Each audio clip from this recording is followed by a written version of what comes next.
네, 대치 전국이 장기화되는 가운데 어제 새누리당의 황우여 대표와 민주당 김한길 대표가 전국 현안을 논의하는 단독 회동을 가졌습니다. 네, 국가기관 대선 개입에 대해서 특검으로 풀자 이 부분에 대해서는 견해 차이를 여전히 좁히지 못하고 결국 빈손으로 헤어졌는데요. 일단 양당 대표가 만났다는 것만으로도 좀 대치 전국을 풀어갈 수 있지 않을까 기대를 갖게 해봅니다.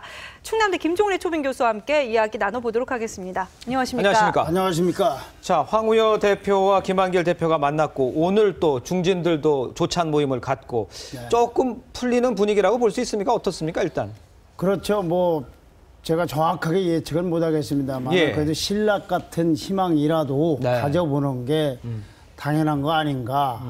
특히 이 천주교 정의구의 사제단이 그런 그 종북 관련 발언이라든가 대통령 하야를 사퇴를 촉구하고 이어서 내일 개신교 그리고 모레는 또 불교계 쪽에서 그런 유사한 움직임들이 있는 것까지 생각해서 보면 이런 악재 속에서 그래도 제도권 내에 있는 여야의 공당의 대표들이 만나서 머리를 맞대 본다는 것, 그것 자체만으로도 신선할 만큼 우리나라 지금 경색되어 있습니다. 그러니까 악재라고 하는 것, 정의구현 사제단이나 김용민 씨의 발언 같은 거 이런 거를 보면서 교수님은 어떤 생각이셨는지 좀 듣고 싶어요.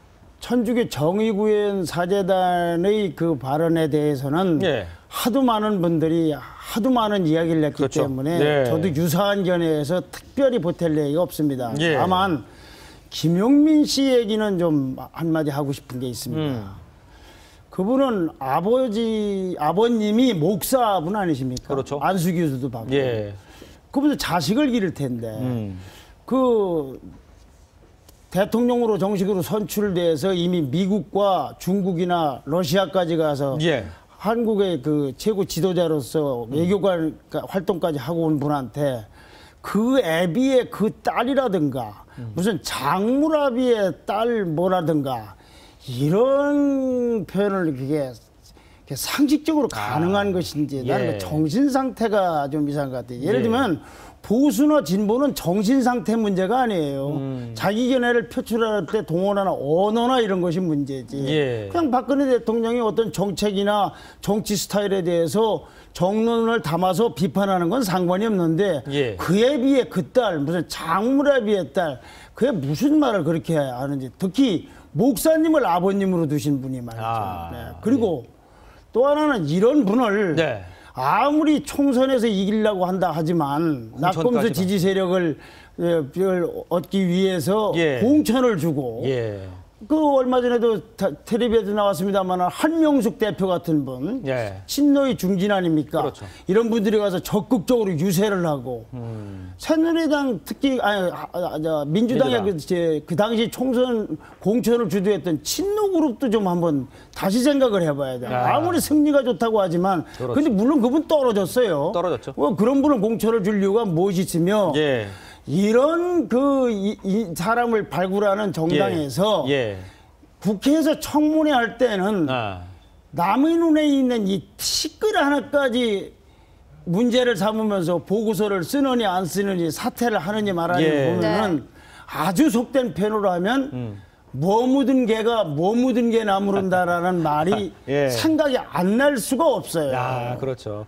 근데 새누리당의 입장에서 보면 당시 이제 김용민 공천으로 인해서 새누리당이 득을 본 것도 있었죠. 너무 전 문제가 많았으니까. 저는 이 앵커의 질문에 대해서 조금은 부적절하다고 생각합니다. 왜냐하면 그건 정파적인 이익일지는 모르나 커나가는 후배 세대들이나 어린아이들에게 저렇게 하는 사람들이 정치다. 그래서 그것 때문에 손해보기도 하지만 그것 때문에 반대로 득을 보는 사람이 있다. 그렇게 정치를 가르쳐서요. 어떻게 되겠습니까? 그렇죠. 그거는 알겠죠. 알겠습니다. 이제 본론을 좀 들어가 보도록 하겠습니다. 리더십 부재에 시달리는 그 두 분이 만나셨어요. 황우여 대표랑 김한길 대표가 만나셨는데 결국 얻은 건 없는 것 같아요. 결국 황우여 대표도 3, 4일 있다가 내가 좀 답변을 하겠다 이렇게 말했으니까 기대했던 거에 비해서도 얻은 게 없는 것 같은데 어떠십니까? 저는 그 반대로 기대를 했지를 않았기 때문인지 그래도 저만큼이라도 얘기를 하고 있구나. 3, 4일 내로 당내 의견을 들어서 답변하겠다고 할 만큼이라도 그래도 아주 조그마한 희망이라도 신락 같은 희망이라도 있는 게 아닌가. 근데 이걸 보면은 먼저 제의를 한 쪽이 어쨌거나 공식적으로는 김한길 대표 아닙니까? 그렇죠. 그럼 우선 뭘 제의했는지에 대해서 보고서 하나하나 여기도 예. 굉장한 복잡한 속사정도 있고 아. 계산도 있으니까 네. 김한길 대표는 어쨌거나 황우여 대표에게 자, 당대표 그러니까 황 대표하고 자기죠. 예. 그다음에 원내대표 최경환 원내대표하고 전병헌 원내대표 등 둘씩 참여하는 4인 협의체를 구성하고 그 아래에 네. 이슈별로 논의하는 기구를 동시에 가동시키자라고 하는 것입니다. 네. 그 전에 있던 뭐 6인 협의체는 그건 다 어떻게 되는지 모르고 하여튼 새로운 모델로 이걸 제시하면서 4인 협의체 산에 뭘 만드느냐. 양특이라면 뭐 국정원 개혁특위를 국회에 설치하고 그다음에 국가기관의 대선 개입과 관련된 특검 실시를 논의하는 기구 하나. 그다음에 내년 예산안하고 주요 법안 처리를 논의하는 기구 하나. 예. 그다음에 기초단체장 정당 공천제 폐지 등 정치 개혁을 논의하는 기구를 만들자. 그러니까 이런 3대 기구 위에 4인 협의체를 두자라고 제시를 했어요. 아. 이 제시 내용을 보면은 여러 가지가 눈에 띕니다만은 특히 세 번째 같은 것도 독특하지 않습니까? 3대 제시사항에 이게 요구사항이 이렇게 들어갔다. 예. 여기 이제 김한길 대표 아주 복잡한 나름대로의 고민도 있는 것이고 예. 속사정도 있는 겁니다. 어떤 고민과 어떤 속사정이 있나요? 우선 네. 이 3대 요구사항 그러니까 나머지는 논의하기엔 기구니까 그렇죠. 여기 이슈별로 보면은 두 번째 내년 예산하고 주요 법안 처리한다는 건 두 번째로 들어가 있지만 네. 이건 당연한 거고 그렇죠. 포인트는 첫 번째 양특 그다음에 두 번째 마지막에는 기초단체 공천 네. 정당 공천제 폐지 아닙니까? 예. 근데 그 중에서도 양특 중에서 국정원 개혁 특위에 대해서는 이미 새누리당이 동의했죠. 수용을 했기 네, 때문에 국가기관 대선 개입 특검 문제와 정당 공천제 폐지만이 남아 있습니다. 아. 그 중에서 네. 핵심은 기초단체 정당 공천제 폐지가 아니라 국가기관 대선 개입 특검입니다. 왜 그러느냐? 기초단체 정당 공천제 폐지는 여야의 당시 대통령 공약사항이었을 뿐만 아니라 이 공천제를 폐지한다고 해서 직접적으로 이해가 걸려있는 사람을 특정하기가 어려워요. 그렇죠. 누구에게나 해당되는 거죠. 네. 그래 이제 다소 막연할 수 있다고 하죠. 만약 피해가 돌아가거나 이익이 돌아가도 골고루 돌아가는 거지 어떤 한 사람이 표적이 될 수는 없다 이거죠. 예. 그런데 이 특검은 특정인들이 거론이 되는 거죠. 그렇죠. 대표적인 분이 김무성 의원. 네. 찌라시 보고서 폭로했다는. 그다음에 정문원 의원. 그다음에 서상기 의원. 그다음에 권영세 주중대사. 예. 이분들은 특검을 받게 되면은 실제가 사실 여부가 어떠하든 네. 정치 생명과 관련 있는 부분이에요. 그리고 대선 공신들입니다. 그렇죠. 민주당은 그렇기 때문에 특검을 해야 된다고 보지만 새누리당은 바로 그렇기 때문에 들어줄 수가 없는 거죠. 예. 아, 그렇군요. 확실히 이해관계가 걸려있는 게 보이는데 네. 그렇다면 저 마지막에 기초단체 정당 공천제 폐지 같은 거는 네. 안철수 의원을 조금 겨냥을 하고 있다, 의식을 하고 있다라는 생각이 들거든요. 조금 있는 게 아니라 바로 그겁니다. 예. 명분상으로 보면은 예. 대선 공약 사항이고 정치 개혁의 일환이라니까 이건 뭐 좋습니다. 예. 그런데 명분만 갖고 움직이는 게 정치가 아니지 않습니까? 그렇겠죠. 실제 그 명분과 딸려 있는 실익이 좀 있어요. 실익이 있어야죠. 네. 뭐냐? 네. 기초단체 정당 공천제를 폐지할 경우 기초단체장이 이번에 228명을 공천해야 됩니다. 예. 그런데 이미 새누리당과 민주당은 그런 대로 당선돼서 지금 단체장을 해서 다시 출마할 사람도 있고 그렇죠. 대충은 정해져 있어요. 예.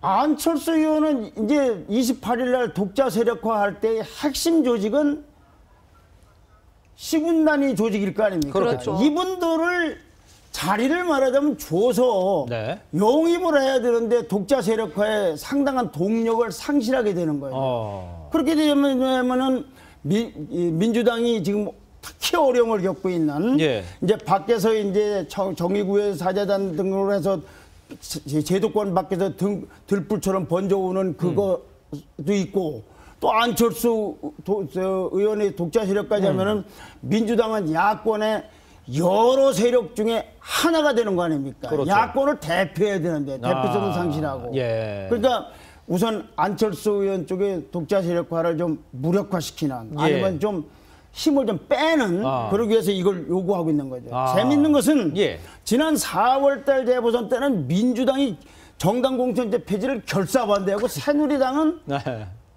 폐지하고 했어요. 근데 이번에는 새누리당은 꿀먹은 벙어리예요. 이 말에 대답이 없어요. 정치 상황이 바뀌었으니까 거기에 따른 계산이 되는 거죠. 여러 가지 전후 사정으로 봐서 무엇보다도 박근혜 대통령의 대선 공약, 지금 박근혜 대통령의 불만을 갖고 있다. 정치를 잘한다가 아니라 못하고 있다는 거에 1순위는 항상 공약 불이익이거든요. 그러니까 이거는 특정한 사람에게 손해이익도 없기 때문에 특검 문제만 풀린다면 이거는 안 받을래 안 받을 수가 없어요. 명분도 그렇고 약속도 그렇고. 그러니까 문제는 특검 문제로 돌아가게 돼 있는 거죠. 그렇군요. 그 지방 정당 공천대 폐지에 관해서는 어느 정도 지금 안철수 의원을 견제하기 위한 것이다 이렇게 지적을 해주셨는데 이걸 가지고 어떻게 딜을 하거나 이럴 수 있는 상황도 벌어질 수 있지 않을까요? 그건 딜이 안 되죠. 안 됩니까? 그러면은 경상도 지역만 폐지하고 호남 지역은 뭐 폐지 안 한다가 안 되기 때문에 이건 예스와 노. 아니 제 얘기는 기초 공천 단거를 받고 무슨 예를 들어서 특검은 안 되고 그건 받고 이렇게 그 안에서 하는 그렇게 되면은 김한길 대표가 야권 전체에서의 민주당의 리더십 그리고 민주당 내에서의 자기 리더십 기타 등등에서 몰릴 겁니다. 왜 그러냐면 이거는 이미 당론으로 정해져 있는 거예요. 전당원 투표에 의해서. 그 특검제를 관찰하는 주장을 이분으로서는 놓을 수가 없군요. 현실적으로 안 할 수가 없는 생각인데 저게 이제 새누리당의 입장과는 별개로 자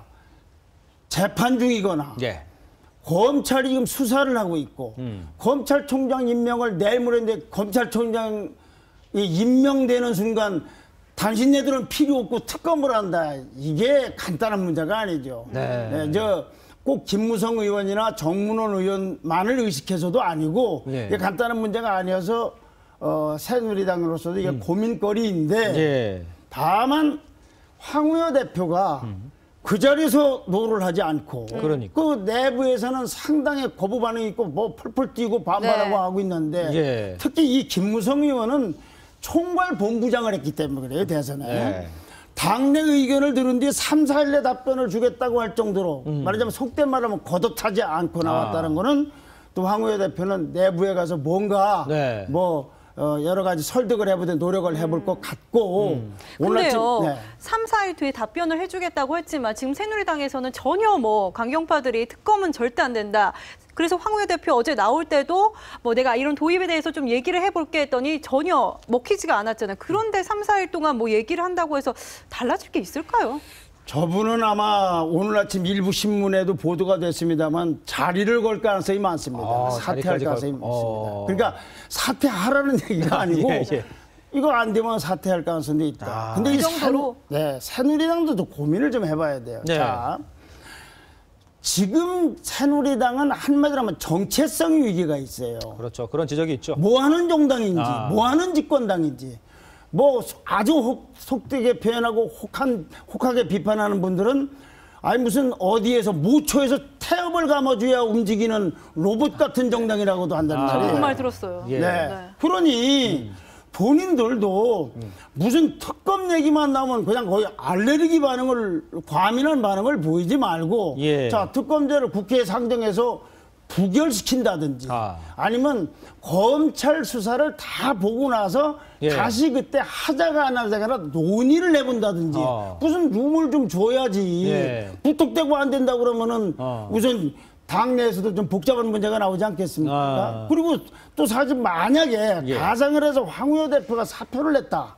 뭐 내라는 건 아니지만 됐다.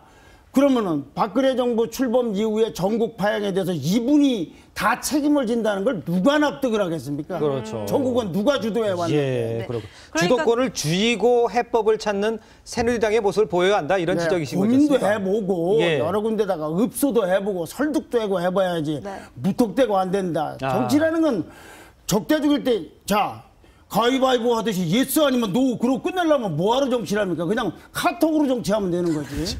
그러나 제3의 길을 자꾸 찾아가거나 제4의 길을 찾는 그게 정치적 상상력과 관련이 있는 거 아니겠습니까? 그러니까 오늘 중진들이 국회 부의장 박병석, 이병석 부의장을 하고 함께 여야 4명씩 모여서 한 10명이 모인 그런 모임 같은 것도 굉장히 중요한 모임입니다. 물론 거기서 사진 찍고 하는 건 좀 별로 그렇게 와닿지 않습니다. 그때만 항상 웃으시면서 사진 찍으셔갖고 얘기하시면은 전혀 또 결과가 내용은 별거 없는 네. 덧붙여 지금 이렇게 복잡한 아까 보도에도 서민들이 그냥 부동산 관련 종사자들이 다 벼랑 끝을 모르고 있는데 그 무슨 뭐 대통령을 보고 누님으로 불렀느니 안 불렀느니 이런 논란이 있는 거 그냥 국민들이 참 가슴을 칠 일 아니에요.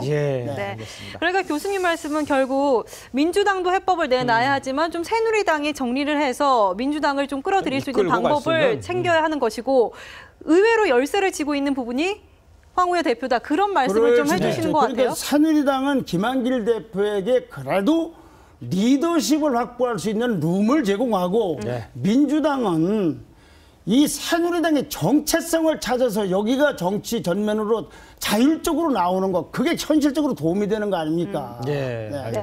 새누리당의 정체성을 찾아줄 사람도 황우여 대표가 아닐까 생각을 해봅니다. 교수님 오늘 말씀 잘 들었습니다. 고맙습니다. 감사합니다.